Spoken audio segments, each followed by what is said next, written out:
মাননীয় স্পিকার, কিছুক্ষণ আগে মাননীয় সংসদ সদস্য জনাব ফজলুল হক মিলন সাহেব, উনি কিন্তু পুরাতন সংসদ সদস্য, তার সাথে আমারও পরিচয় আছে, ওনারও পরিচয় আছে।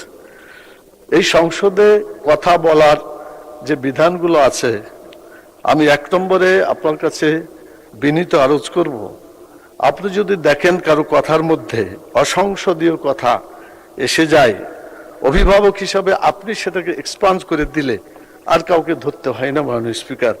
আমাদের পক্ষ থেকেও হইতে পারে অথবা সরকারি ট্রেজারি বেঞ্চ থেকেও হইতে পারে।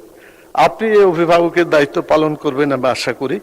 তো যাই হোক, আপনার দৃষ্টিতে ধরা পড়েছে কি জানি না, সেটা হচ্ছে যখনই গণভোটের কথা বলা হয় তখন আমরা যে কথা বলি আমরা স্বাভাবিকভাবে জোরেই বলি, কারণ এতগুলো লোক ভোট দিল আর তার ভোটের কোনো মূল্য হচ্ছে না, এটার জন্য যেটা জনগণ চাইছে সেটা হচ্ছে না, তখন স্বাভাবিকভাবে আমরা জনগণের দাবির পক্ষে কথা বলবোই, কথা বলছি, আরো জোরে বলবো। কিন্তু যদি এটাকে কেউ চিৎকার বলে চিন্তা করে থাকেন, আমি বলবো তিনি ভুল বলেছেন। জনগণের কণ্ঠস্বরের সাথে আমরা যদি কণ্ঠস্বর মিলাই, এটা চিৎকার নয়, এটা জনগণের প্রাণের দাবি এবং এটা তাদের আদায় করেই ছাড়বে ইনশাআল্লাহ। ধন্যবাদ মাননীয় সদস্য। এক্সপান্ডেবল ওয়ার্ডগুলোকে আপনি মাননীয় সদস্য এক্সপান্ড করে দিবেন। ধন্যবাদ। আমরা পরীক্ষা নিরীক্ষা করে দেখব ওনার কি আছে, বাট আপনি যেটা বলেছেন ভুল বলেছেন, ভুলটাও সংসদীয় ভাষা না, অসত্য।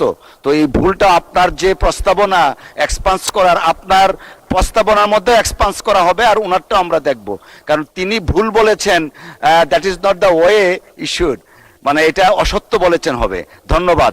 আমরা একটু বসেন সবাই, আমরা একটু আলোচনা অব্যাহত থাকুক, আপনাকেও দিব, একটু দয়া করে বসেন। ফজলুল হক মিলন ছাত্র দলের সভাপতি ছিলেন অনেকদিন এবং তুখোড় ছাত্রনেতা ছিলেন। আন্দোলন সংগ্রামে তার অবদান আমরা যারা এখানে নতুন সদস্য আছি তারা আমার চেয়ে অনেক বেশি জানেন।